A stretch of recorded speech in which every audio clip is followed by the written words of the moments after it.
जी, आज का lecture start करते हैं। आज हमारा सेकंड लेक्चर है। कल के लेक्चर में हमने एक तो प्लानिंग मैटर्स कुछ डिस्कस किए कि कैसे हम इस सेशन को लेके चलेंगे, और फिर उसके बाद एंड पे हमने एक छोटा सा कंसेप्ट डिस्कस किया। क्विक रिवीजन कर देता हूँ उसकी। कल हमने एंड पे डिस्कस ये किया कि हमारा ऑडिट प्रोफेशन ओरिजिनेट कब हुआ, जब जॉइंट स्टॉक कंपनी का कंसेप्ट इंट्रोड्यूस किया गया। जॉइंट स्टॉक कंपनी कैसे डिफरेंट है सोल प्रोप्राइटरशिप और पार्टनरशिप से। एक डिफरेंस तो यह है कि कंपनी का बिजनेस जो है वो नॉर्मली कम्प्लेक्स होता है, इसको चलाने के लिए टेक्निकल नॉलेज और स्किल की जरूरत पड़ती है। और दूसरा डिफरेंस ये था कि नॉर्मली कंपनी में जो शेयर होल्डर्स होते हैं उनके पास इतना टेक्निकल नॉलेज या स्किल नहीं होती कि वो खुद से इस कंपनी को चला सके। इसीलिए वो बजाय ये कि खुद से कंपनी को चलाएं, बल्कि वो टेक्निकल लोगों को अपॉइंट कर देते हैं, जिनको हम नाम देते हैं डायरेक्टर्स का या मैनेजमेंट का। यानी एक जो कंपनी फॉर्म ऑफ बिजनेस है, इसमें जो कंपनी के ओनर्स होते हैं इन्हें हम क्या नाम देते हैं? शेयर होल्डर्स का। शेयर होल्डर्स का। अगर तो किसी शेयर होल्डर में टेक्निकल, उसके पास पैसा भी है, टेक्निकल नॉलेज और स्किल भी है, तो वो खुद ही उस कंपनी को चलाएगा, यानी खुद ही उसका डायरेक्टर मैनेजर भी बन जाएगा। लेकिन नॉर्मली ऐसा नहीं होता। इसलिए कंपनी को चलाने के लिए शेयर होल्डर्स क्या करते हैं? टेक्निकल नॉलेज वाले लोगों को अपॉइंट कर देते हैं, जिन्हें हम नाम देते हैं डायरेक्टर्स या मैनेजर्स का। ठीक है, डायरेक्टर और मैनेजर कल भी मैंने बताया था, दोनों टर्म्स में डिफरेंस है, लेकिन फॉर द टाइम भी अभी क्योंकि हम कंसेप्ट बिल्ड कर रहे हैं, इसीलिए फिलहाल मैं इन दोनों को एक ही टर्म एज्यूम कर रहा हूं। डायरेक्टर्स और मैनेजर का मतलब वो लोग जो बिजनेस को चलाते हैं। अच्छा, दोनों शेयर होल्डर्स, उन्होंने डायरेक्टर्स और मैनेजर को अपॉइंट किया और इन्हें क्या कहा कि आप हमारे बिहाफ पे बिजनेस को चलाइए, हम घर जा रहे हैं, डे टू डे ऑपरेशंस में हम इन्वॉल्व नहीं होंगे, हम साल के बाद आएंगे और आपने पूरे साल में जो भी आपकी परफॉर्मेंस होगी आप हमें फाइनेंशियल स्टेटमेंट की शक्ल में बना के सामने प्रेजेंट कर दीजिएगा, हम उसको देख के डिसीजन कर लेंगे। ठीक है, कि अगर रिजल्ट अच्छा है तो हमने क्या करना है, अगर रिजल्ट अच्छा नहीं है तो क्या करना है। डायरेक्टर ने कहा ठीक है सर आप जाइए। शेयर होल्डर चले गए। इसके बाद डायरेक्टर्स ने दिन रात एक करके काम करना शुरू कर दिया। पहला महीना जनवरी गुजरा, फरवरी, मार्च, अप्रैल, मई, जून, जुलाई, अगस्त, सितंबर, अक्टूबर, नवंबर, दिसंबर भी आधा गुजर गया। 15-16 दिसंबर के करीब सारे डायरेक्टर्स बैठे एक मीटिंग में और कहने लगे, यार शेयर होल्डर्स ने हमें कहा था हमारे बिहाफ पे बिजनेस को रन करना, हमने दिन रात एक किया। क्योंकि शेयर होल्डर्स ने हमें कहा था एक तो हमें फिक्स सैलरी मिलेगी और अगर प्रॉफिट हुआ तो उसकी सर्टेन परसेंट 10% फॉर एग्जांपल उस प्रॉफिट का हमें बोनस या कमीशन के तौर पे मिलेगा। तो हमने उस 10% ऑफ प्रॉफिट को हासिल करने के लिए दिन रात एक करके मेहनत तो बड़ी की है, लेकिन प्रॉफिट हुआ नहीं है, लॉस आ रहा है। नॉर्मली शुरू में जो बिजनेस जो भी स्टार्ट होते हैं शुरू के सालों में लॉस आता ही। डायरेक्टर ने कहा लॉस आ रहा है, मेहनत हमने बड़ी की। अब जहां पे 11.5 महीनों में कोई प्रॉफिट नहीं आया, आखिरी 15 दिन में क्या होगा? कुछ भी नहीं, इसमें भी वही सिचुएशन रहेगी, प्रॉफिट नहीं आएगा। साल के बाद जब शेयर होल्डर्स आके हमसे पूछेंगे क्या किया, फाइनेंशियल स्टेटमेंट हम उनके सामने रखेंगे तो फाइनेंशियल स्टेटमेंट में तो लॉस आ रहा होगा, हमें एक नहीं 2 नुकसान उठाने पड़ेंगे। एक तो जो बोनस हमें मिलना था वो नहीं मिलेगा, और दूसरा शेयर होल्डर हमें कहेंगे भाई तुम लोग इतने फारग हो, तुम्हें बिजनेस करना ही नहीं आता, कैसा बिजनेस तुमने चलाया कि नुकसान कर दिया हमारा। हमें निकाल के हमारी जगह पे हो सकता है दूसरे लोगों को रख ले, तो बोनस भी नहीं मिलेगा, नौकरी भी आ सके, परेशान बैठे। अब डायरेक्टर्स में से फर्ज कीजिए 10 डायरेक्टर्स हैं, परेशान बैठे, अब क्या करें? उनमें से एक डायरेक्टर है स्मार्ट बॉय, जहां पे कोई 10-12 डायरेक्टर हो, एक आधा बंदा जरूर ऐसा होता है। उसने कहा ठहर जाए, एक आइडिया आया मेरे जहन में, मुझे बताइए शेयर होल्डर को कैसे पता चलेगा कि बिजनेस को नुकसान हुआ है? डॉक्टर ने कहा जी हम फाइनेंशियल स्टेटमेंट बना के देंगे उनको। स्मार्ट बॉय कहने लगा अच्छा, क्या डायरेक्टर जो है वो टेक्निकल पर्सन है, उनके पास कोई स्पेशलाइज्ड नॉलेज या स्किल है? दूसरे डायरेक्टर कहने लगे नहीं, उनके पास जो शेयर होल्डर्स हैं उनके पास टेक्निकल नॉलेज या स्किल नहीं है।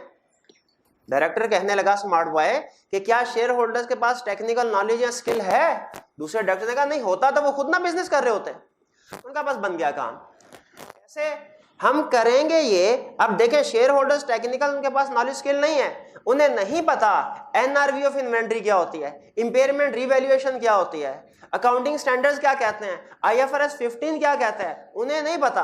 हम फाइनेंशियल स्टेटमेंट बनानी तो हमने है, हम ऐसा करेंगे इसमें प्रॉफिट को ओवरस्टेट करेंगे।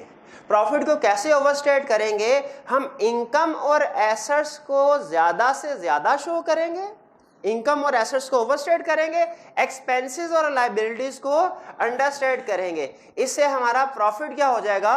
ओवरस्टेट हो जाएगा। अब शेयर होल्डर्स को क्या पता? बाकी डायरेक्टर ने कहा आइडिया तो अच्छा है, आपस में थोड़ा सा मशवरा करके उन्होंने कहा चलो ऐसे करते हैं। साल गुजरा, डायरेक्टर्स ने फाइनेंशियल स्टेटमेंट्स बनाई, शेयर होल्डर्स आए, उनके सामने ये फाइनेंशियल स्टेटमेंट रखी। शेयर होल्डर्स ने कहा ये फाइनेंशियल स्टेटमेंट्स में तो प्रॉफिट, वाह, इसका मतलब है आपने बहुत अच्छे तरीके से बिजनेस चलाया, ये लीजिए, अगला साल भी इसी तरह आप दिन रात एक करके मेहनत करते रहे और इस साल का बोनस ये लीजिए। फर्ज कीजिए 10 डायरेक्टर्स थे, 10 लाख बोनस दे दिया और वो चले गए। यहां पे थोड़ी देर के लिए मुझे रुक के बताइए, इस सिचुएशन में शेयर होल्डर्स भी खुश हैं, डायरेक्टर्स भी खुश है, लेकिन फिर भी क्या कुछ गड़बड़ है? बिल्कुल है। कल कला को अल्टीमेटली 2, 3, 4, 5 सालों बाद जब पता चलेगा ये सारा फ्रॉड होता रहा था, तो तब तो वो सारा नुकसान फिर शेयर होल्डर्स को बर्दाश्त करना पड़ेगा उसे। बहरहाल शेयर होल्डर्स चले गए और डायरेक्टर्स को बोनस मिल गया।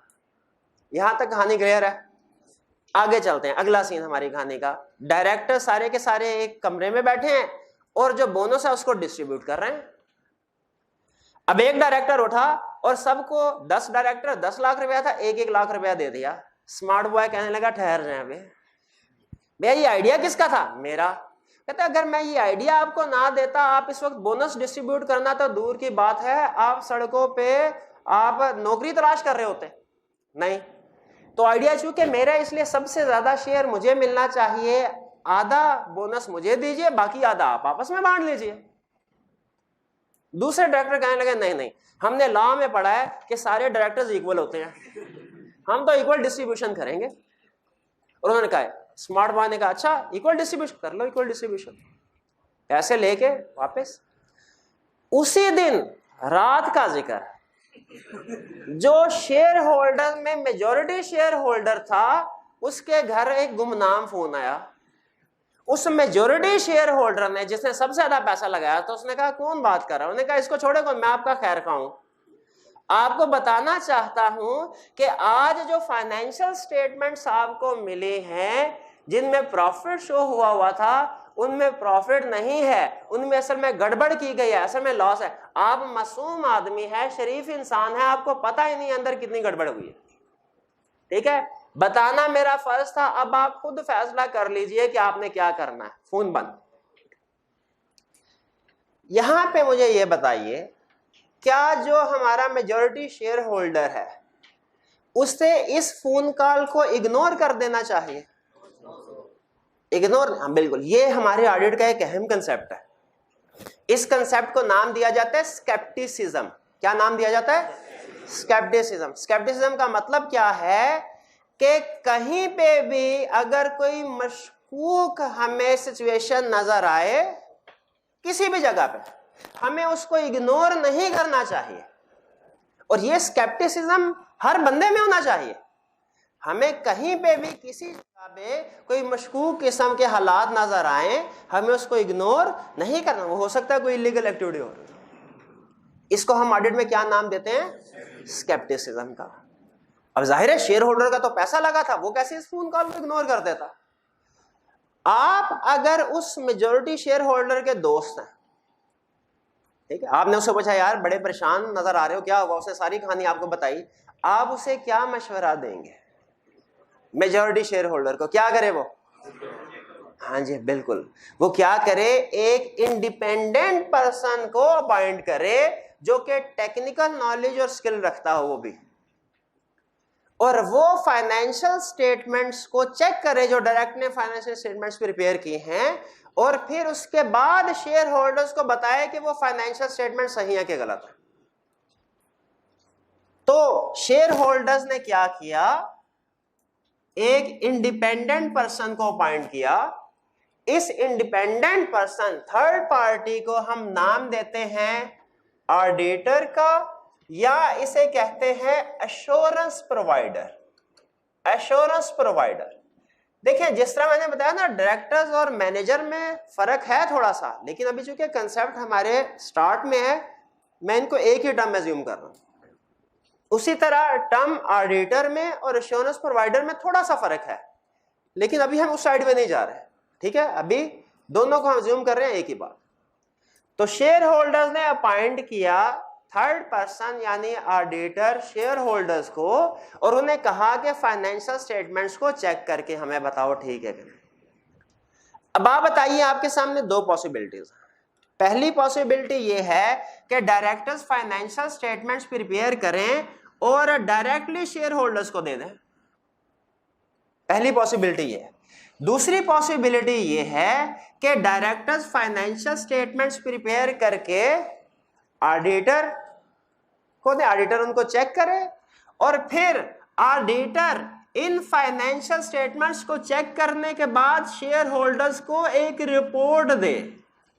इस रिपोर्ट में क्या बताए कि फाइनेंशियल स्टेटमेंट्स ठीक हैं या इनमें कुछ गड़बड़ है। दो पहली पॉसिबिलिटी क्या है? Financial statements directly share holders के पास हैं, डायरेक्टर से। दूसरी ऑप्शन क्या है? पहले ऑडिटर उन फाइनेंशियल स्टेटमेंट्स को चेक करे और फिर उसके बाद रिपोर्ट दे शेयर होल्डर्स को। क्या रिपोर्ट दे? कि फाइनेंशियल स्टेटमेंट सही है या उनमें कुछ गड़बड़ है। कौन सी पॉसिबिलिटी बेहतर? ऑप्शन सेकंड ऑप्शन बेहतर है।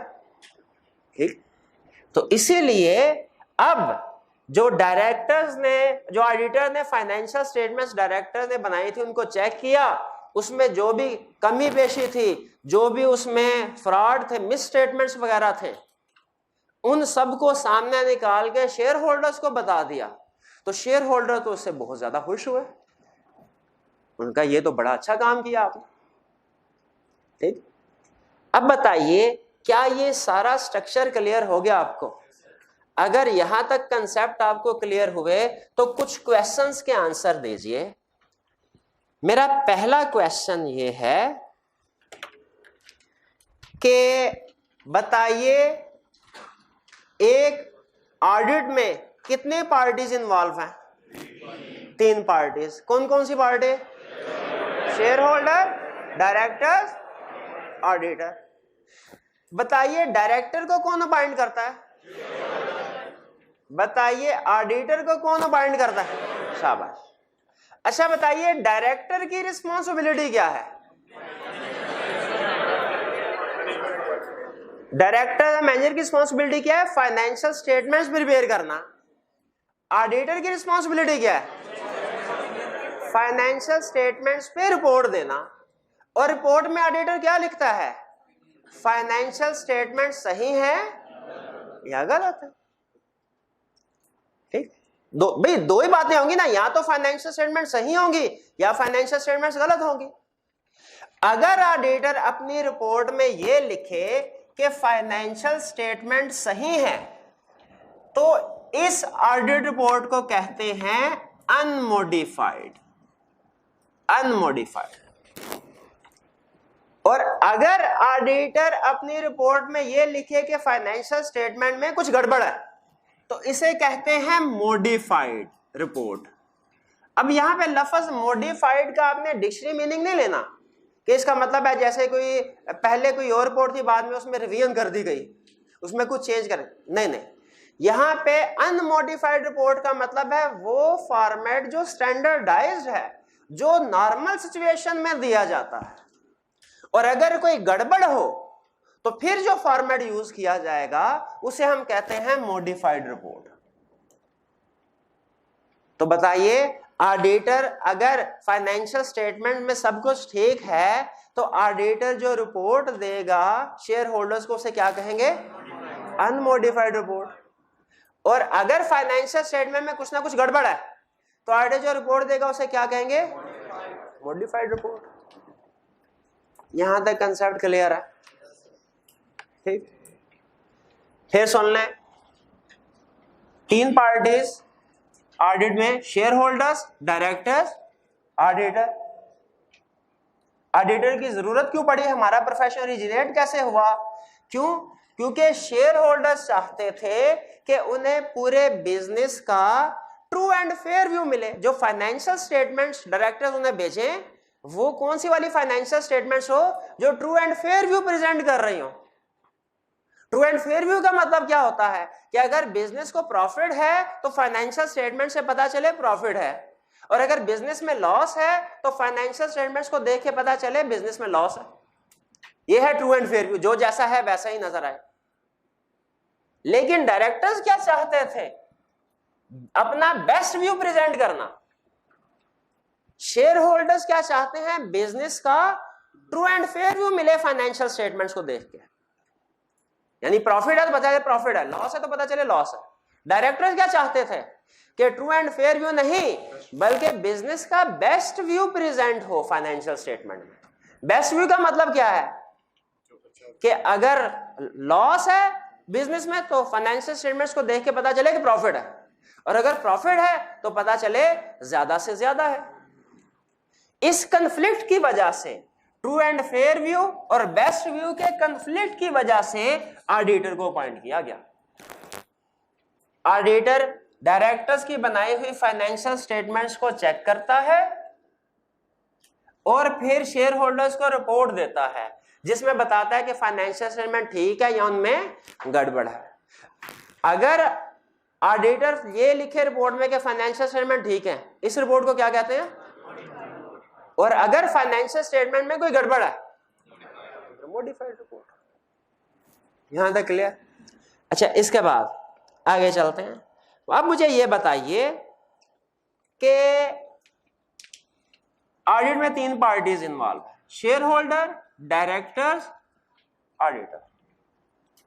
मैं एक स्टेटमेंट देने लगा हूं, आपने उसे ट्रू और फॉल्स करना है।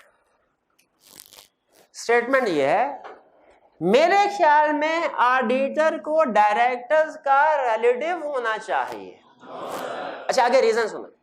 इसलिए कि अगर ऑडिटर डायरेक्टर या मैनेजर का रिलेटिव है तो जब वो ऑडिट करने के लिए आएगा डायरेक्टर या मैनेजर चुपके से उसे सारी अपनी मिस स्टेटमेंट बता देंगे, सर हमने ये गड़बड़ किया। कैसे होगा? ऐसे नहीं होगा, बल्कि अगर ऑडिटर और डायरेक्टर्स आपस में रिलेटिव हैं तो ऑडिटर डायरेक्टर के साथ मिलके शेयर होल्डर्स को धोखा दे सकता है। वो उन मिस स्टेटमेंट्स को छुपा लेगा, बताएगा नहीं शेयर होल्डर को। तो इसका मतलब है ऑडिटर को इंडिपेंडेंट होना चाहिए डायरेक्टर्स और मैनेजर्स। दूसरी स्टेटमेंट, इसे भी ट्रू और फॉल्स करना है आपने। मेरा ख्याल ये है कि ऑडिटर को शेयर होल्डर्स का रिलेटिव होना चाहिए। रीजन सुन लें, इसलिए कि अगर ऑडिटर शेयर होल्डर्स का रिलेटिव है तो वो शेयर होल्डर के इंटरेस्ट को सामने रखते हुए बहुत अच्छे तरीके से बेहतरीन किस्म का ऑडिट करेगा, चेकिंग करेगा डायरेक्टर्स की। बताइए ट्रू और फॉल्स? फॉल्स। अच्छा अब ये सुन लीजिए, डिसीजन तो आपने सही बता दिया। ऑडिट में जब कभी हम केस स्टडी, कोई भी केस स्टडी अटेम्प्ट करते हैं, उसमें हमने दो चीजें बतानी होती हैं, एक डिसीजन यस या नो, ट्रू और फॉल्स वगैरह, और दूसरा बेसिस ऑफ डिसीजन कि क्यों हम कह रहे हैं कि ये गलत, रीजन क्या है, जस्टिफिकेशन क्या है। अगर लॉ का पेपर, लॉ की केस स्टडी होती तो हम शायद लीगल प्रोविजन भी लिख रहे होते हैं, लेकिन ऑडिट की केस स्टडी में लीगल प्रोविजन की जरूरत नहीं होती। हमने दो चीजें बतानी है, एक डिसीजन, बेसिस ऑफ डिसीजन। अच्छा डिसीजन आपने बता दिया कि ऑडिटर को शेयर होल्डर का रिलेटिव नहीं होना चाहिए। भाई क्यों नहीं होना चाहिए? इसलिए कि जिस तरह अगर ऑडिटर डायरेक्टर का रिलेटिव होता तो उनके साथ मिलकर शेयर होल्डर्स को धोखा दे सकता था, उसी तरह अगर ऑडिटर शेयर होल्डर का रिलेटिव हो तो वो शेयर होल्डर के साथ मिलकर एक्सटर्नल पार्टीज को धोखा दे सकता है। भाई कौन सी एक्सटर्नल पार्टी को? जैसे गवर्नमेंट को, एफबीआर वगैरह को। उन्होंने कंपनी से टैक्स लेना होता है फाइनेंशियल स्टेटमेंट की बेस पर, और वो ऑडिटर फाइनेंशियल स्टेटमेंट में शेयर होल्डर के साथ मिलकर हेरफेर कर सकता है ताकि टैक्स लायबिलिटी कम पे करना पड़े। तो इसीलिए ऑडिटर को इंडिपेंडेंट होना चाहिए शेयर होल्डर से भी, डायरेक्टर से भी। वो कहते हैं ऑडिटर में बहुत सी खुसूसियात होनी चाहिए, लेकिन अगर आप दो हरफी बात करें कि वो कौन सी खास बात जो सबसे अहम है, तो वो है इंडिपेंडेंस, कि auditor should be independent of both management and share holders. भी इस कंसेप्ट से एग्री करना है। एक दो छोटे छोटे क्वेश्चन और, अगर ऑडिटर के पास क्लाइंट के शेयर्स हैं, क्या वो इंडिपेंडेंट है? जिसका ऑडिट करने जा रहा है इंडिपेंडेंट नहीं है। अगर ऑडिटर के स्पाउस जो है वो क्लाइंट में डायरेक्टर है, ठीक है, ठीक है, एक पार्टनर है, उसकी वाइफ क्लाइंट में डायरेक्ट, जिसका ऑडिट करने जा रहे हैं ऑडिट क्लाइंट में डायरेक्टर है, क्या ऑडिटर इंडिपेंडेंट है? नहीं है। तो auditor should be independent of share holders and management. यहां तक बात समझ आ गई? चलिए इसके बाद आगे चलते हैं। नेक्स्ट, जब शेयर होल्डर्स के पास ये फाइनेंशियल स्टेटमेंट्स पहुंची तो वो बड़े खुश हुए। उन्होंने कहा पहले ये जो दो नंबरियां करते थे डायरेक्टर्स हमारे साथ, अब जो दो नंबरियां की होती हैं इन्होंने, मैनेजमेंट ने, डायरेक्टर्स ने, ऑडिटर उन सबको आइडेंटिफाई करके हमारे सामने रख देता है रिपोर्ट में लिख के कि ये प्रॉब्लम्स है। सारी प्रॉब्लम्स उनको, शेयर होल्डर्स को पता चलना शुरू हो गए। आहिस्ता आहिस्ता जब डायरेक्टर्स को भी पता चला, ये तो ऑडिटर हर साल आ जाता है, तो वो भी अब मिस स्टेटमेंट करने से पहले, ये ओवरस्टेट करने से पहले प्रॉफिट को 10 दफा सोचने लगे। यार ऑडिटर आ जाएगा, पकड़ तो हमें लेगा, तो बेहतर है कि फ्रॉड करे ही ना। ठीक है, फ्रॉड करे ही ना। हाँ, लेकिन अब भी इसका ये मतलब नहीं है कि अब मैनेजमेंट मिस स्टेटमेंट वगैरह नहीं करते, अभी भी मिस स्टेटमेंट होती है, लेकिन बहुत कम हो गई। और अगर कोई हो भी तो वो नॉर्मली ऑडिटर उसको आइडेंटिफाई करके शेयर होल्डर्स को बता देता है। शेयर होल्डर बहुत खुश। अब उन्होंने, ये शेयर होल्डर ने ऑडिटर को अप्रिशिएट किया, उन्होंने कहा आप बहुत अच्छा काम कर रहे हैं। और इन शेयर होल्डर्स ने फिर ऑडिटर को इतना अप्रिशिएट किया कि जो इनके दूसरे दोस्त थे, जो किसी दूसरी कंपनी के शेयर होल्डर्स थे, उनके सामने भी ऑडिटर की मशहूरी करना शुरू कर दी कि भाई ये बंदा है, ये थर्ड पर्सन है, ये एक्सपर्ट है, इसको पॉइंट कर लो। मैनेजमेंट या डायरेक्टर, तुम तो सारा साल घर बैठे रहते, तुम्हें क्या पता मैनेजमेंट डायरेक्टर सारा साल क्या करती रही है, पता नहीं सच बात बताते हैं कि झूठ। ये जो थर्ड पार्टी है ना, ये सारी फाइनेंशियल स्टेटमेंट की चेकिंग करके सारी बातें सही हमें बता देते हैं, इनको पॉइंट कर। आहिस्ता यहां से हमारा जो प्रोफेशन है वो ओरिजिनेट हुआ, हमारी दुकान चले ऑडिट की, और इतना ज्यादा अप्रिशिएट किया गया इस प्रोफेशन को कि बहुत से मुल्कों में इंक्लूडिंग पाकिस्तान ये लीगल रिक्वायरमेंट में इंक्लूड कर दिया गया कि जब कभी बड़ी companies financial statement share holders को भिजवाएंगी, पहले वो ऑडिट करवाएंगी और ऑडिट रिपोर्ट के साथ फाइनेंशियल स्टेटमेंट शेयर होल्डर्स को भिजवाई जाएंगी, उसके बगैर नहीं। पाकिस्तान में भी आपने शायद लॉ में पढ़ा होगा, ये रिक्वायर्ड है। हर कंपनी के लिए रिक्वायरमेंट नहीं है। प्राइवेट कंपनी जिनका पेड अप कैपिटल 1 मिलियन से कम है, उनके लिए ऑडिट करवाना रिक्वायर्ड नहीं है। सोल प्रोप्राइटरशिप के लिए, पार्टनरशिप के लिए ऑडिट करवाना रिक्वायर्ड नहीं है। लेकिन जो हमारी बड़ी कंपनीज हैं, उन सब के लिए ऑडिट करवाना रिक्वायर्ड है। तो जो चीज रिक्वायर्ड बाय लॉ होती है उसे हम कहते हैं स्टैट्यूटरी। तो स्टैट्यूटरी ऑडिट क्या होता है? जो ऑडिट रिक्वायर्ड बाय लॉ हो। अच्छा, जो ऑडिट रिक्वायर्ड बाय लॉ हो वो है स्टैट्यूटरी ऑडिट, और जो audit not required by law है नॉन स्टैट्यूटरी ऑडिट। जरा मुझे सोच के बताइए कि सोल प्रोप्राइटरशिप है, पार्टनरशिप है, छोटी वाली प्राइवेट कंपनी है, एनजीओ वगैरह है, इनके लिए ऑडिट करवाना रिक्वायर्ड नहीं है। क्या ये ऑडिट करवाएंगे? फिर भी क्या हो, ऑडिट करवा सकती हैं? ये रिक्वायर्ड नहीं है, करवा सकती हैं। अगर ये ऑडिट करवाती हैं अपना, तो इस ऑडिट को क्या कहेंगे? Non statutory audit. अच्छा भाई, ये क्यों ऑडिट करवाएंगी? ये जो सोल प्रोप्राइटरशिप है, फॉर एग्जांपल पार्टनरशिप है, छोटी कंपनीज हैं, ये क्यों ऑडिट करवाए? रिक्वायर्ड तो है नहीं, तो बिला वजह क्यों ऑडिट करवाए? क्या इनको कोई ऑडिट करवाने का, नॉन स्टैट्यूटरी ऑडिट का भी कोई फायदा होगा? फायदा, हाँ बिल्कुल। क्या फायदा होगा? फाइनेंशियल स्टेटमेंट्स का ट्रू एंड फ्यू व्यू मिल जाएगा इनको भी। ये भी अगर जानना चाहते हैं कि हमारा असल प्रॉफिट कितना है, वो पता चल जाएगा। जो बहुत सी मिस स्टेटमेंट्स होती हैं, जरूरी तो नहीं कि गलती जानबूझ के की जाए, गलती अनजाने में भी हो सकती है। तो अगर कोई बहुत से ऐसे एरर्स वगैरह हैं जो अनजाने में हो गए हैं, वो भी सामने आ जाएंगे। बैंक से लोन लेने के लिए भी हो सकता है कि ऑडिट करवाया जाए। अब बैंक के पास प्रैक्टिकली अपने बिजनेस के लिए लोन लेने के लिए जाएंगे ना, बैंक आपसे कहेगा लोन तो मैं देने को तैयार हूं, पहले आप अपने बिजनेस की फाइनेंशियल स्टेटमेंट्स हमारे पास लेके आए और ऑडिट करवा के लाना। हम कहेंगे भाई फाइनेंशियल स्टेटमेंट्स क्यों मांग रहे हैं लोन देने के लिए? कह रहे ये देखने के लिए कि क्या आपके बिजनेस का इतना प्रॉफिट होता है कि मुझे इंटरेस्ट आप पे कर सके। क्या आपके बिजनेस के पास इतने एसेट्स हैं कि अगर आपने लोन मुझे वापस ना किया तो मैं आपके एसेट बेच के अपना लोन रिकवर करवा सकूं। ये तो नहीं, आपको पता है बैंक सिक्योरिटी के तौर पे चीजें रखता है, फिर उसके बाद लोन देता है। ये तो नहीं कि आपके पास एसेट है 100 मिलियन की और मैं लोन दे दूं 200 मिलियन का। तो बैंक फाइनेंशियल स्टेटमेंट्स मांगता है लोन देने से पहले, और ऑडिटेड फाइनेंशियल, जाहिर है अगर ऑडिटेड नहीं होंगी फिर तो हम अपने 100 मिलियन के एसेट को लिख देंगे 500 मिलियन। तो बैंक क्या कहता है, फिर ऑडिटेड फाइनेंशियल स्टेटमेंट्स होने चाहिए। तो बैंक से लोन लेने में और किस काम आ सकते हैं? बिजनेस को सेल करने में। बिजनेस को सेल करना हो, शेयर सेल करने हो, तब ऑडिटेड फाइनेंशियल स्टेटमेंट्स काम आती है। ये बिजनेस को सेल करने में फाइनेंशियल स्टेटमेंट्स ऑडिट कैसे यूजफुल होता है? देखिए, आपने फर्ज कीजिए अगर कोई गाड़ी खरीदनी है, आप जाएंगे सेलर के पास, उसकी गाड़ी देखेंगे चमक दमक रही है और पेमेंट करके गाड़ी ले आएंगे, इस तरह होगा क्या? या प्रोबेबली आप किसी एक्सपर्ट बंदे को, किसी टेक्नीशियन वगैरह को साथ लेके जाएंगे, मैकेनिक, उसे कहेंगे यार गाड़ी का ये अंदर खाता जरा खोल के देखो, इसके इंजन वगैरह की क्या पोजीशन है, इसी की क्या पोजीशन है, दूसरी चीजें क्या है। क्या किसी एक्सपर्ट पर्सन को साथ लेके जाएंगे फिर ही खरीदेंगे ना उसको, वैसे तो नहीं खरीदेंगे। तो अगर ये चंद लाख की गाड़ी खरीदने के लिए आप एक्सपर्ट को साथ लेके जा रहे हैं, तो वो जो करोड़ों का बिजनेस अगर कोई बंदा खरीद रहा है, क्या वो सिर्फ जो फाइनेंशियल स्टेटमेंट्स उन्होंने बनाई होगी उसकी बेस पे खरीदेगा? वो तो कहेगा भाई पहले ऑडिट होगा फाइनेंशियल स्टेटमेंट्स का, उसके बाद जो ऑडिटर कहेगा ना जितनी एसेट्स और लायबिलिटीज वगैरह की वैल्यू है उस हिसाब से हम पैसे देंगे, ऐसे नहीं देंगे।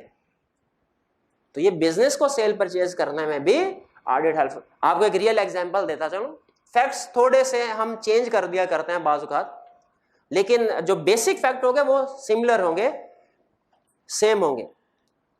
2005 का जिक्र है, गवर्नमेंट ऑफ पाकिस्तान ने को पैसों की जरूरत थी उन्होंने डिसाइड किया कि हम पीटीसीएल के शेयर्स को बेच देते हैं। अब पीटीसीएल के शेयर अच्छी खासी मतलब इन्वेस्टमेंट चाहिए थी उसके लिए, तो इंटरनेशनल इन्वेस्टर से राब्ता किया गया। इंटरनेशनल इन्वेस्टर ने कहा हम शेयर्स खरीदने के लिए तैयार तो हैं, लेकिन प्राइस क्या पे करेंगे वो डिसाइड करने से पहले हमें पीटीसीएल की ऑडिटेड फाइनेंशियल स्टेटमेंट्स दे जाएं, जिनसे हमें पता चले कि वेरीफाइड एसेट्स और लायबिलिटीज की वेरीफाइड फिगर क्या है, उस हिसाब से सही फिगर हम सही प्राइस पे पहुंच सके। ये वाकया है जनवरी 2005 का। पीटीसीएल का ईयर एंड है 30 जून। तो गवर्नमेंट ने 30 जून 2004 की फाइनेंशियल स्टेटमेंट इन्वेस्टर के सामने रखी। इन्वेस्टर ने कहा नहीं सर ये तो बहुत पुरानी है, ये तो 7 महीने हो गए हैं, 7 महीनों के दरमियान में पता नहीं क्या ऊंच नीच हो चुकी होगी, हमें तो अपडेटेड इंफॉर्मेशन चाहिए। तो ऐसा करते हैं हम 30 जून 2005 तक का इंतजार करते हैं। गवर्नमेंट ने कहा नहीं पैसे मुझे अभी चाहिए, ठीक है।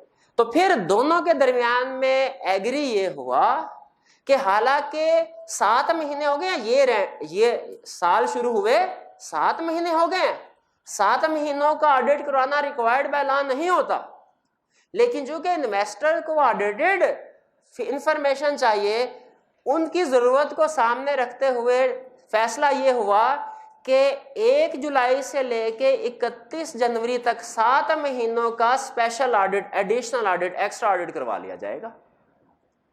अब बताइए ये जो ऑडिट करवाया गया 7 महीनों का, क्या ये स्टैट्यूटरी ऑडिट है कि non statutory audit? Non statutory, required by law नहीं है। किस लिए करवाया गया?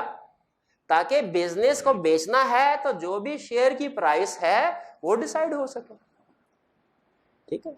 इसी तरह सोल प्रोप्राइटरशिप, जिस तरह कंपनी चाहे तो स्टैट्यूटरी ऑडिट, कंपनी के लिए तो स्टैट्यूटरी ऑडिट रिक्वायर्ड है ना, वो तो करवाना ही करवाना है, चाहे तो नॉन स्टैट्यूटरी ऑडिट भी करवा सकते हैं। इसके अलावा जो सोल प्रोप्राइटरशिप है, पार्टनरशिप है, इनके लिए स्टैट्यूटरी ऑडिट नहीं है, रिक्वायर्ड नहीं ऑडिट, लेकिन अगर ये चाहें तो ये भी नॉन स्टैट्यूटरी ऑडिट करवा सकते हैं। कुछ कंसेप्ट समझ आया? अब मुझे बताइए कि अगर आपका कोई दोस्त है, वो आपसे ये कहता है ये ऑडिटर तो इसलिए जिंदा हैं क्योंकि ऑडिट रिक्वायर्ड बाय लॉ है, अगर कभी लीगल रिक्वायरमेंट ना होती ऑडिट करवाने की, ऑडिटर तो भूखे मर जाते। बताइए क्या आप उसकी बात से एग्री करते हैं? आप उसे क्या जवाब देंगे? क्या आप उसे कहेंगे ऑडिट सिर्फ इसलिए होता है क्योंकि लीगल रिक्वायरमेंट है, कि ऑडिट इसलिए होता है कि इसके बहुत से फायदे हैं? बहुत से फायदे। क्या फायदे हैं ऑडिट करवाने के? True and fair view of financial statement सामने आ जाता है, बहुत सी मिस स्टेटमेंट्स डिटेक्ट हो जाती हैं, बिजनेस को सेल करना उसमें हेल्पफुल होता है, लोन लेना उसमें हेल्पफुल होता है, इसके बहुत से फायदे। क्लियर हो बात? चलिए अब ऐसा कीजिए, यहां पे आपको नोट्स प्रोवाइड किए गए हैं। चैप्टर 1 का लर्निंग ऑब्जेक्टिव 1, इसकी रीडिंग कीजिए। आपको 5 मिनट का टाइम दिया जा रहा है। चैप्टर 1 लर्निंग ऑब्जेक्टिव 1, इसकी रीडिंग कीजिए।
जी कितने स्टूडेंट्स अभी रीडिंग कर रहे हैं?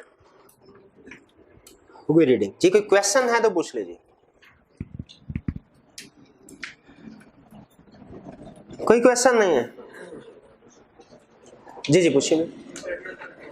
हाँ, इंटरनल कंट्रोल सिस्टम, हाँ ये क्या, ठीक है, ये मैं इसको एक्सप्लेन करता हूँ अभी। एक छोटी सी चीज जो है वो नोट कर लीजिए। मैंने आपको बताया था कि हम क्लास में रीडिंग पढ़ रहे होंगे, जो मटेरियल यूज करेंगे वो होगी राइज की बुक, लेकिन इनडायरेक्टली जो आईकैप का स्टडी टेक्स्ट और क्वेश्चन बैंक है वो भी कवर हो रहा होगा। तो आज मैं आपको एक्सप्लेन कर देता हूं कि आप कैसे चेक कर सकते हैं कि स्टडी टेक्स्ट और क्वेश्चन बैंक कवर हो रहा है कि नहीं हो रहा।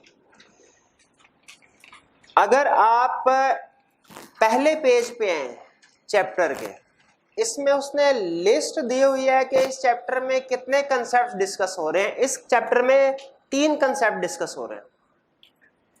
इसके बाद हर कंसेप्ट के आगे आईकैप का स्टडी टेक्स्ट रेफरेंस दिया हुआ है, ठीक है। उसने पहला कंसेप्ट जो हमने सीखा है अभी, इसको उसने आईकैप ने 4 पैराग्राफ में डिस्कस किया हुआ है डिफरेंट प्लेसेस पे, ठीक है। पैराग्राफ रेफरेंस क्या है? 1.1.2, 1.1.3, 1.1.4, 1.5.1।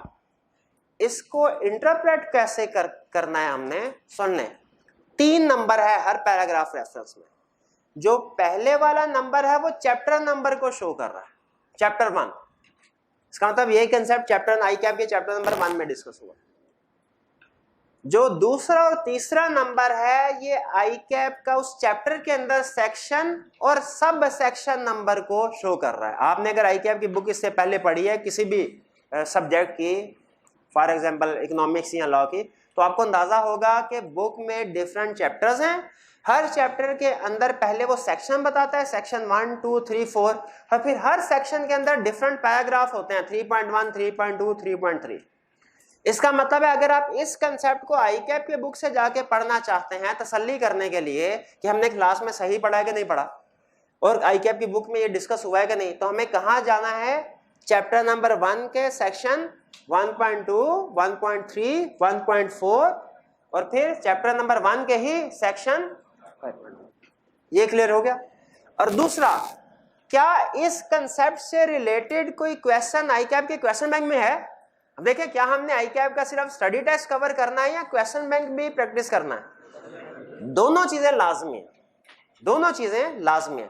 तो क्या इस कंसेप्ट से रिलेटेड कोई आईकैप के क्वेश्चन बैंक में क्वेश्चन है? इसका आंसर है बिल्कुल है। कौन सा वाला क्वेश्चन है?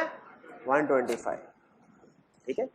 और आपकी आसानी के लिए कि आपको अलहदा से आईकैप का क्वेश्चन बैंक जाके ना देखना पड़े कि ये क्वेश्चन कौन सा क्या लिखा है, उस क्वेश्चन को हमने इसी लर्निंग ऑब्जेक्टिव के एंड में रिप्रोड्यूस कर दिया है, ताकि आपको पता चल जाए ये कौन सा क्वेश्चन है, वैल्यूएट कर सके कि क्या हम इस क्वेश्चन को अटेम्प्ट कर सकते हैं कि नहीं कर सकते।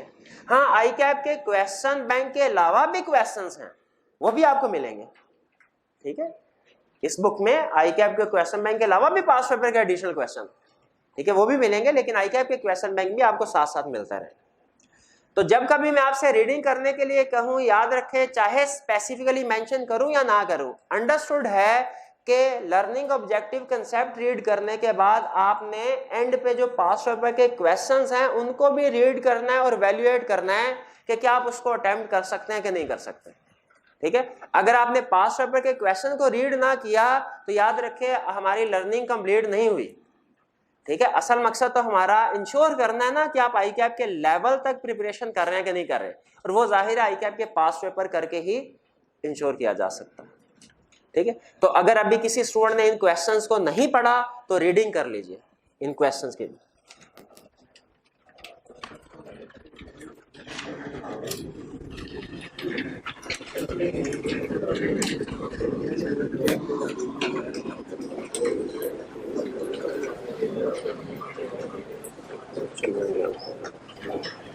जी, क्वेश्चन रीड कर लिए, अटेम्प्ट कर सकते हैं, रिक्वायरमेंट समझ आ गई क्या पूछ रहा है। चलिए कोई क्वेश्चन, ये इन्होंने टर्म पूछी थी इंटरनल कंट्रोल सिस्टम, जरा अटेंटिव होके सुनिएगा।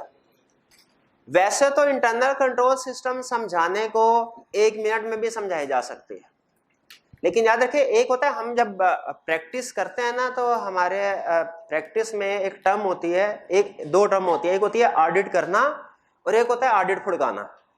ठीक है, ऑडिट किया भी जा सकता है, ऑडिट को फुड़काया भी जा सकता है, हम ऑडिट फुड़काएंगे नहीं, ये काम आप प्रैक्टिस में जाके सीखेंगे, यहाँ पे हम ऑडिट करेंगे। तो इसमें एक एक लफ्ज जो है याद रखें, मैं कोशिश करूंगा जितना को मेरा नॉलेज है एक एक लफ्ज आपको खोल खोल के समझाऊं। आपका क्या काम है कि आपको जो कंसेप्ट समझाया जाए आपने उसको बाद में रिवाइज करते रहना है। एक दफा समझ आ गया काफी नहीं है, ये जो थ्योरेटिकल कंसेप्ट्स होते हैं ये 3, 4, 5 दिन के बाद नेचुरल होता है, भूल जाते हैं। तो आपने कोशिश करनी है जो भी सीख रहे हैं हर 2, 3, 4 दिन के बाद उसको रिवाइज करते रहें, वरना भूल जाएगा। कंसेप्ट है इंटरनल कंट्रोल क्या है। अब ये चूंकि ये हमारा एक टेक्निकल वर्ड है और आगे चल के बहुत से कंसेप्ट में इसका जिक्र होगा, तो मैं इस वर्ड को एक्सप्लेन कर रहा हूं डिटेल में। ठीक है, अटेंटिव होके आपने देखना है इंटरनल कंट्रोल सिस्टम होता क्या। देखिए आपने शायद इससे पहले किसी सब्जेक्ट में, आईटी में या किसी और सब्जेक्ट में पढ़ा होगा कि कोई भी जो इंफॉर्मेशन सिस्टम होता है उसके 3 फेजेस होते हैं, इनपुट, प्रोसेसिंग और आउटपुट। ये पढ़ा है कहीं आपने? चले, इनपुट, प्रोसेसिंग और आउटपुट। अगर हम बात करें अपने अकाउंटिंग इंफॉर्मेशन सिस्टम की, accounting system financial statements prepare करने के लिए यूज किया जाता है। तो अकाउंटिंग सिस्टम में भी 3 फेजेस हैं, इनपुट, प्रोसेसिंग और आउटपुट। जरा गेस कीजिए हमारे अकाउंटिंग सिस्टम में आउटपुट क्या होती होगी? शाबाश, फाइनेंशियल स्टेटमेंट्स। और इनपुट क्या होती होगी? ट्रांजैक्शंस, जैसे सेल्स किया उसकी ट्रांजैक्शन, परचेज की ट्रांजैक्शन, एक्सपेंसेस वगैरह की ट्रांजैक्शंस। तो जो ट्रांजैक्शन है बिल्कुल जो जर्नल में रिकॉर्ड होती हैं, जो ट्रांजैक्शंस हैं वो हमारा इनपुट है, आउटपुट है फाइनेंशियल स्टेटमेंट। प्रोसेसिंग क्या है? प्रोसेसिंग वो पॉलिसीज एंड प्रोसीजर्स हैं जिनसे गुजर के फाइनेंशियल स्टेटमेंट्स प्रिपेयर होते हैं। इंटरनल कंट्रोल वो पॉलिसी एंड प्रोसीजर्स हैं जो सही फाइनेंशियल स्टेटमेंट्स प्रिपेयर करने के लिए मैनेजमेंट यूज करती है। फॉर एग्जांपल मुझे ये बताइए, सारा साल कंपनी की ट्रांजैक्शन रिकॉर्ड होती रही जर्नल में, लेजर, ट्रायल बैलेंस वगैरह में। साल के एंड पे सीएफओ चुटकी बजाएगा और फाइनेंशियल स्टेटमेंट्स प्रिपेयर हो जाएंगी। कैसे होगा? ऐसे नहीं होगा। ठीक है, बल्कि कुछ मजीद पॉलिसी एंड प्रोसीजर इंप्लीमेंट करने पड़ेंगे। जैसे फर्ज कीजिए अगर पूरे साल में बैंक की ट्रांजैक्शन रिकॉर्ड होती रही, जितना भी कैश निकलवाया, कैश पे किया, कैश बैंक पेमेंट वगैरह की ट्रांजैक्शन कैश बुक में रिकॉर्ड होती गई। क्या ईयर एंड पे जो कैश बुक का क्लोजिंग बैलेंस है उसे as it is balance sheet में इंक्लूड कर देना चाहिए कि कुछ पॉलिसी एंड प्रोसीजर होने चाहिए जो इंश्योर करें कि बैलेंस सही रिपोर्ट हो रहा है फाइनेंशियल स्टेटमेंट्स में? वो क्या हो सकते हैं? वो बैंक रिकंसिलिएशन स्टेटमेंट बनाना, ठीक है, बैंक रिकंसिलिएशन स्टेटमेंट बनाना कोई ट्रांजैक्शन नहीं है। वो ट्रांजैक्शन तो है कैश रिसीव किया, कैश पे किया, चेक रिसीव किया, चेक पे किया, ये ट्रांजैक्शन है। तो बैंक रिकंसिलिएशन स्टेटमेंट क्या है? ये एक पॉलिसी एंड प्रोसीजर है जो मैनेजमेंट ने, डायरेक्टर्स ने बनाया है। किस लिए? ताकि सही सही फाइनेंशियल स्टेटमेंट्स प्रिपेयर हो सके। अब बताइए, एक कंपनी का ऑडिट करने के लिए आप गए, पता चला वहां पे हर महीने बैंक रिकंसिलिएशन स्टेटमेंट बन रही है। एक दूसरी कंपनी का ऑडिट करने के लिए गए, वहां पता चला कि हर महीने बैंक रिकंसिलिएशन स्टेटमेंट नहीं बन रही। बताइए किस कंपनी की फाइनेंशियल स्टेटमेंट्स जो हैं आपके ख्याल में उनमें ज्यादा गलतियां होंगी? जिनमें नहीं बन रहे उनमें ज्यादा गलतियां होंगी, क्योंकि जिनमें तो हर महीने बैंक रिकंसिलिएशन स्टेटमेंट बन रही है, जो भी एरर्स या ओमिशन है वो हर महीने आइडेंटिफाई हो रहे हैं और एडजस्ट हो रहे हैं। और जिसमें बैंक रिकंसिलिएशन स्टेटमेंट नहीं बन रही उसमें वो हर महीने इकट्ठे हो रहे हैं। वो साल के एंड में तो पूरे 12 महीनों की आइटम्स इकट्ठी हुई होंगी, ठीक है। तो ये है हमारा इंटरनल कंट्रोल प्रोसेसिंग जो है, इसको हम क्या कहते हैं? Internal control system. वो सिस्टम, इसे इंटरनल कंट्रोल भी कह सकते हैं, सिर्फ इंटरनल कंट्रोल सिस्टम भी कह सकते हैं। ये वो पॉलिसी एंड प्रोसीजर्स हैं जिनसे गुजर के फाइनेंशियल स्टेटमेंट्स प्रिपेयर होते हैं। कुछ बात समझ आए? नहीं, और एग्जांपल लीजिए। Sale of inventory, purchase of inventory, ये ट्रांजैक्शंस है। फर्स्ट कीजिए कंपनी ने पूरे साल में इन्वेंट्री की परचेज और सेल की ट्रांजैक्शन रिकॉर्ड करते रहे। क्या ईयर एंड पे जो भी इन्वेंट्री का टी काउंट का बैलेंस है एज इट इज उससे बैलेंस शीट में इंक्लूड कर देना चाहिए कि पहले फिजिकली स्टॉक को काउंट करना चाहिए कि देखिए उतना ही स्टॉक पड़ा हुआ है कि नहीं पड़ा हुआ, ठीक है, और फिर उस फिजिकल बैलेंस को बुक बैलेंस के साथ रिकंसाइल करना चाहिए। बताइए ये काम करना चाहिए कि नहीं फाइनेंशियल स्टेटमेंट बनाने से पहले? अगर दो क्लाइंट पे ऑडिट करने के लिए गए, एक क्लाइंट ऐसा है जिसने ईयर एंड पे जो टी अकाउंट का बैलेंस था as it is balance sheet में इंक्लूड कर दिया। दूसरा हमारा ऑडिट क्लाइंट है, उसकी फाइनेंशियल स्टेटमेंट्स को चेक करने के लिए गए तो पता चला उसने पहले स्टॉक काउंट किया है, फिर उसके बाद फिजिकल बैलेंस को बुक बैलेंस के साथ रिकंसाइल किया है, जो डिफरेंस आ रहे थे उनकी एडजस्टिंग एंट्रीज पास की हैं, फिर final adjusted balance balance sheet में लिखा है। बताइए किस क्लाइंट का इंटरनल कंट्रोल सिस्टम अच्छा है, स्ट्रॉन्ग है? जिसने स्टॉक टेकिंग की है, जिसने रिकंसिलिएशन बनाई है। तो किस कंपनी की फाइनेंशियल स्टेटमेंट्स में गलतियां ज्यादा होंगी? जिसने स्टॉक टेकिंग नहीं की, रिकंसिलिएशन नहीं बनाई। किस कंपनी की फाइनेंशियल स्टेटमेंट्स में गलतियां कम होंगी? जिसने स्टॉक टेक किया है, रिकंसिलिएशन स्टेटमेंट बनाई है। तो ये है हमारा इंटरनल कंट्रोल सिस्टम।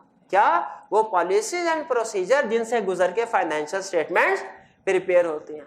एग्जांपल्स मैंने आपको दो दी हैं, एक बैंक की, बैंक के इंटरनल कंट्रोल की, और एक इन्वेंट्री की। लेकिन याद रखें हर एरिया की एग्जांपल्स हैं। फिक्स एसेट्स की भी एग्जांपल है इंटरनल कंट्रोल की, डेटर्स की भी हैं, क्रेडिटर्स की भी हैं, सेल्स की भी हैं, परचेजेस की भी हैं, पेरोल यानी सैलरीज एक्सपेंसेस की भी एग्जांपल।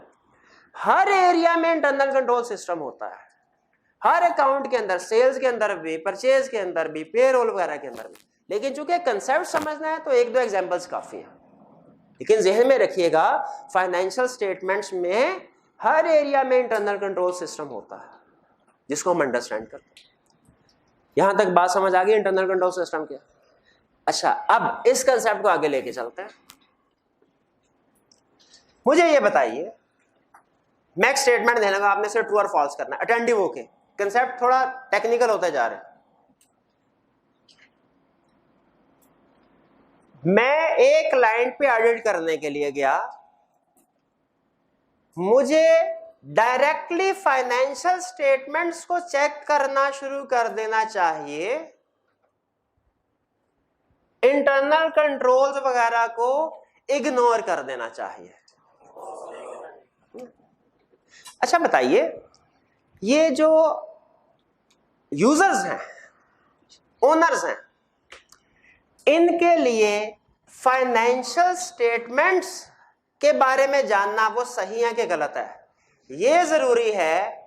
इंटरनल कंट्रोल के बारे में जानना जरूरी है कि ये सही है कि गलत है, कि दोनों के बारे में जानना?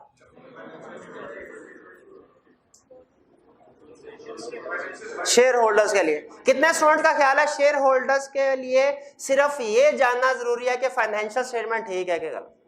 कितने स्टूडेंट्स का ख्याल है सिर्फ शेयर होल्डर्स को इंटरनल कंट्रोल के बारे में जानना चाहिए?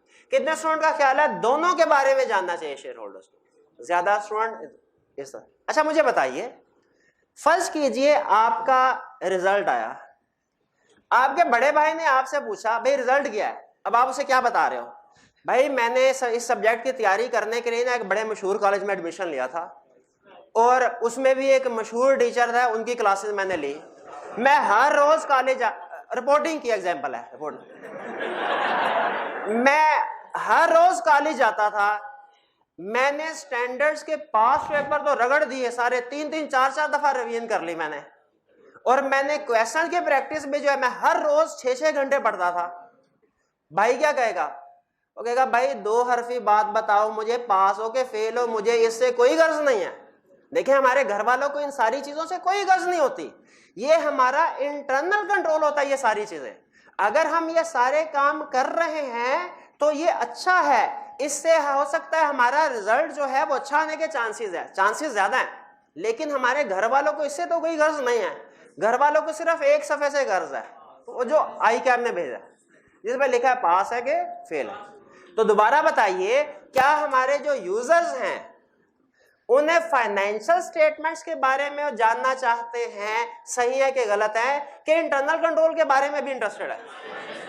इंटरनल कंट्रोल से उन्हें कोई गर्ज नहीं है कि क्या पॉलिसी एंड प्रोसीजर आपने अडॉप्ट की, ठीक है, इससे उन्हें कोई गर्ज नहीं है। भाई सीएफओ लेट आता था या के टाइम पे आता था, ये इंटरनल कंट्रोल का इशू तो है, लेकिन फाइनेंशियल शेयर होल्डर्स को इससे गर्ज नहीं, भाई फाइनेंशियल स्टेटमेंट सही बनी है कि नहीं बनी, हमें इससे गर्ज है।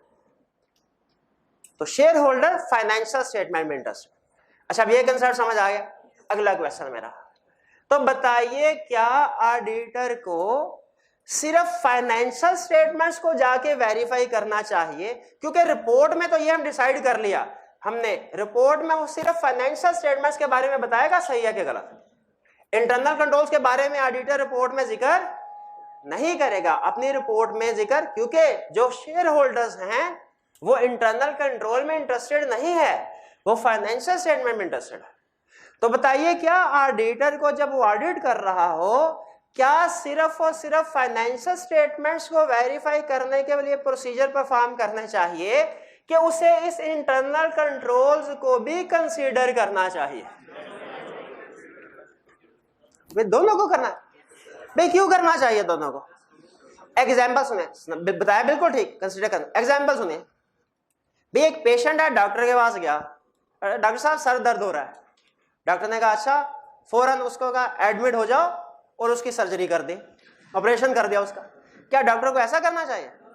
दूसरी ऑप्शन, पेशेंट आया, डॉक्टर साहब सर दर्द हो रहा है, उसने कहा ये है डिस्प्रिन, जाओ 2 गोलियां खा लो। कैसे करना चाहिए? ऐसा भी नहीं करना चाहिए।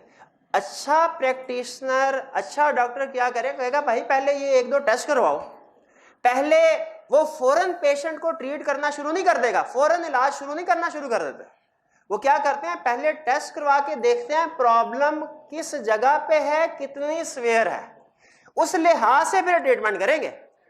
अगर उसने टेस्ट करवाया, पता चला सर दर्द है सिर्फ, वो उसे डिस्प्रिन की गोलियां दे देगा 2, और अगर पता चला ब्रेन ट्यूमर है, वो कहा भाई एडमिट हो जाओ। बताइए क्या डॉक्टर को फौरन मरीज का इलाज करना शुरू कर देना चाहिए कि पहले टेस्ट करना चाहिए? एग्जैक्टली उसी तरह याद रखें, हम ऑडिट, अच्छा मरीज असल में इलाज करवाने जाता है, वो टेस्ट करवाने नहीं जाता, लेकिन इलाज करवाने के लिए टेस्ट करवाना जरूरी है, सही इलाज करवाने के लिए। उसी तरह हमने अल्टीमेटली फाइनेंशियल स्टेटमेंट्स के बारे में बताना है शेयर होल्डर्स के, वो सही है कि गलत है।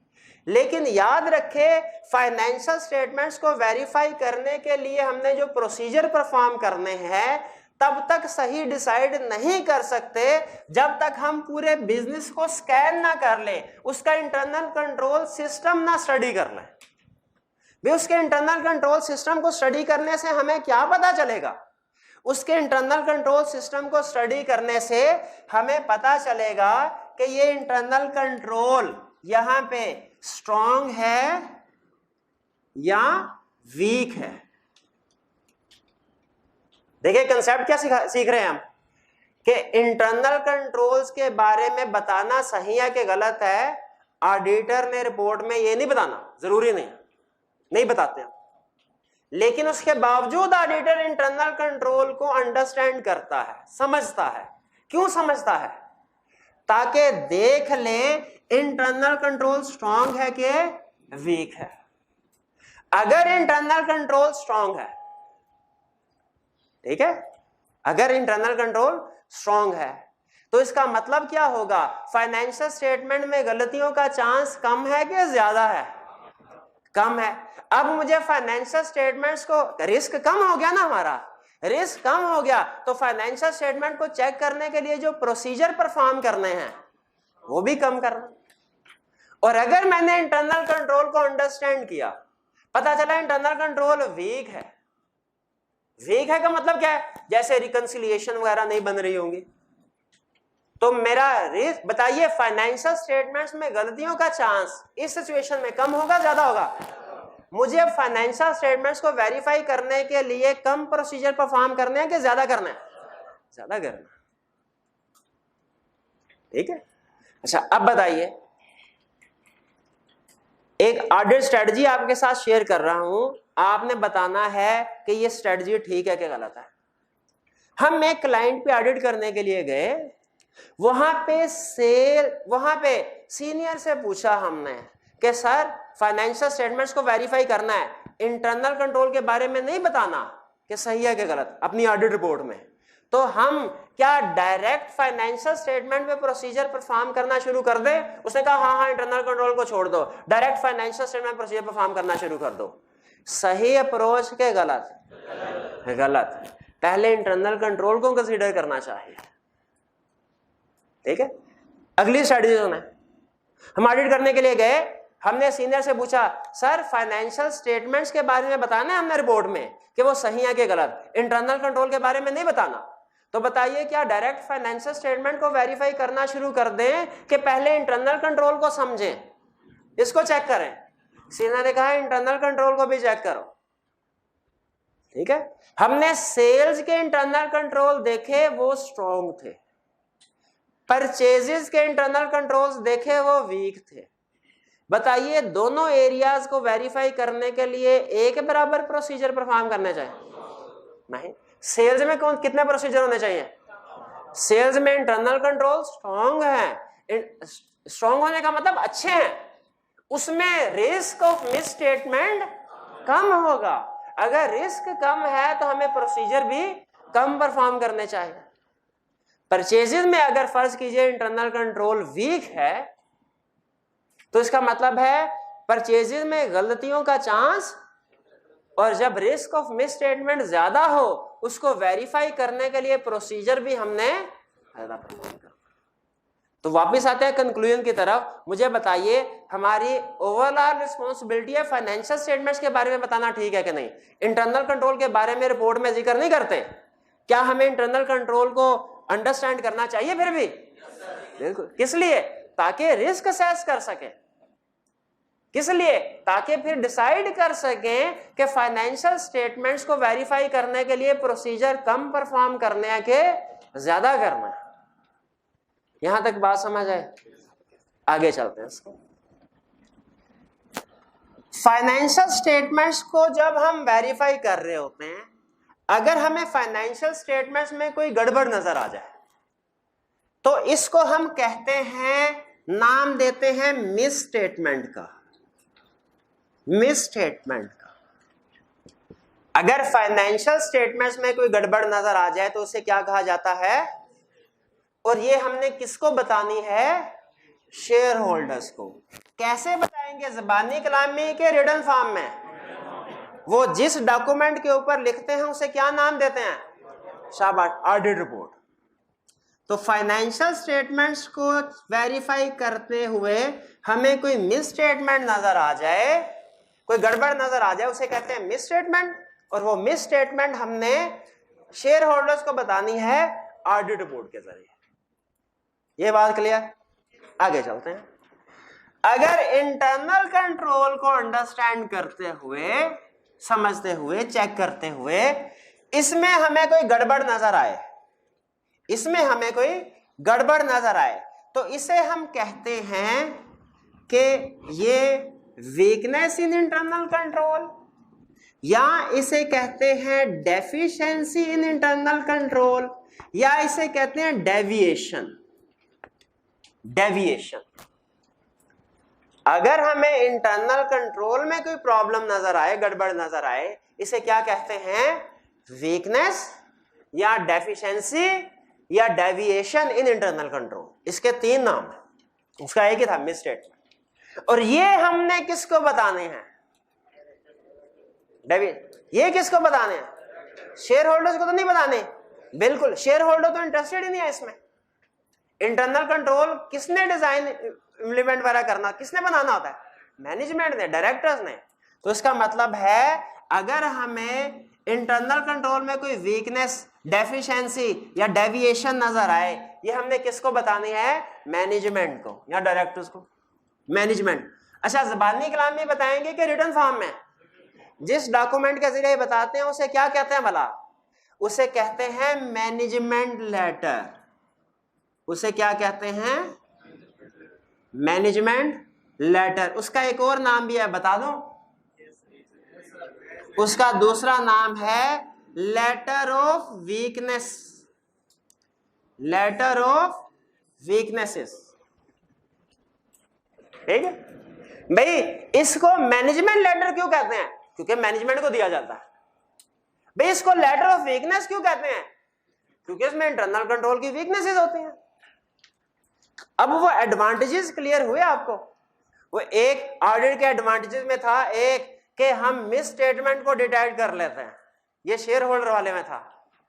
और फिर एक और एडवांटेज था क्या, कि हम इंटरनल कंट्रोल में वीकनेसेस जो होती हैं ये भी मैनेजमेंट को कम्युनिकेट करते हैं। देखिए दोनों का फायदा हो गया कि नहीं हो गया, ये शेयर होल्डर का फायदा हो गया और ये मैनेजमेंट का फायदा हो गया। यहां तक क्लियर हुई बात। अच्छा, एंड पे एक रियल केस डिस्कस कर लेते हैं आपके साथ, कंक्लूड करने के लिए, देखने के लिए कि कंसेप्ट सही है कि नहीं। केस रियल है, फैक्ट्स आपको पता, हम थोड़े बहुत ऊपर नीचे कर देते हैं स्टोरी फॉर्म में कन्वर्ट करने के लिए। मेरा सीनियर था, उसने ऑडिट टीम का मैं हिस्सा था, तो क्लाइंट ने फाइनेंशियल स्टेटमेंट्स थी, हमने वेरीफाई करनी थी, उसमें इन्वेंट्री आ रही थी। सीनियर ने कहा जाओ भाई क्लाइंट की इन्वेंट्री जो है इसको वेरीफाई करके आओ। मैं क्लाइंट के पास पहुंचा।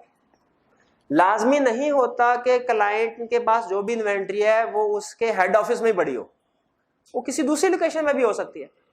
क्लाइंट जो है वो पूरे पाकिस्तान में सप्लाई करता था, तो उन्होंने कहा जी हमारी इस रीजन में जो इन्वेंट्री है ना वो हमने शहर में नहीं रखी, शहर में अगर गोदाम वगैरह लेना वो महंगा पड़ता है, रेंट ज्यादा होता है। हमने करीब के एक गांव में एक जगह ली हुई है, अपनी इन्वेंट्री सारी उधर स्टोर की हुई है। हमने कहा ठीक है भाई, फिर उधर चलते हैं, उधर जाके हमें चेकिंग कराते हैं इन्वेंट्री है कि नहीं। उन्होंने कहा ठीक है सर चलें।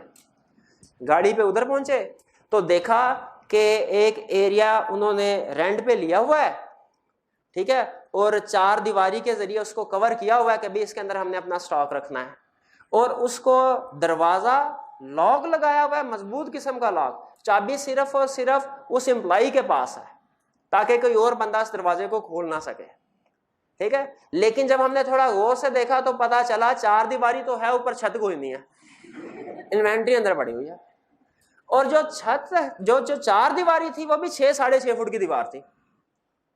अब हमने कहा भाई ये तो चलो तुमने, तुम्हारा थोड़ा सा इंटरनल कंट्रोल सही है, लॉक लगाया हुआ तुमने, लेकिन भाई ये ऊपर छत जो है इधर से बारिश आ सकती है, धूप आ सकती है, इसकी वजह से आपकी इन्वेंट्री हो सकता है अंदर खराब हो जाए, वो तो जंग वगैरह लग सकता है, वो खराब होने का चांस है, वो तो सारी ऑब्सोलीट हो जाएगी, किसी काम की नहीं रहेगी।